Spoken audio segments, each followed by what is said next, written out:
జై శ్రీమన్నారాయణ.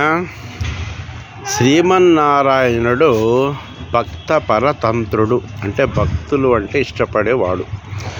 ఆయనను చేరాలని భక్తులకు ఉండే ఆర్తి కంటే భక్తులను చేర్చుకోవాలనే ఆయన ఆర్తి 1000 రెట్లు ఎక్కువ. ఆయన గురించి చెప్పే వేద, ఉపనిషత్, ఇతిహాస పురాణాదులు అందరికీ అందుబాటులో లేవని, అన్నీ అందరూ చదివినా పూర్తిగా అర్థం చేసుకోవడం కష్టమని ఆయన తహతహ చెంది స్వయంగా ఆళ్వార్లను ఈ లోకంలోకి పంపారు. అందులో గోదాదేవి కూడా ఒక ఆళ్వారు. వారు రచించి పాడినవే దివ్య ప్రబంధాలు.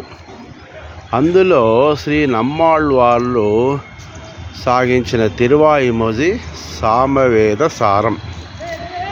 ఈ ప్రబంధాలు పఠించేందుకు ఏ నియమాలు లేవు, ఎవరైనా చదవవచ్చును. 16 డిసెంబర్ నుంచి ధనుర్మాసం ప్రారంభం కాబట్టి అన్ని వైష్ణవ దేవాలయాలలో తిరుప్పావై, గోదాదేవి రచించిన తిరుప్పావై పాసురాలు చదువుతారు. కాబట్టి మనందరం కలిసి పాడుదాం, ఆ స్వామి కృపకు పాటుపడదాం. జై శ్రీమన్నారాయణ. రాచకొండ రామాచార్యులు.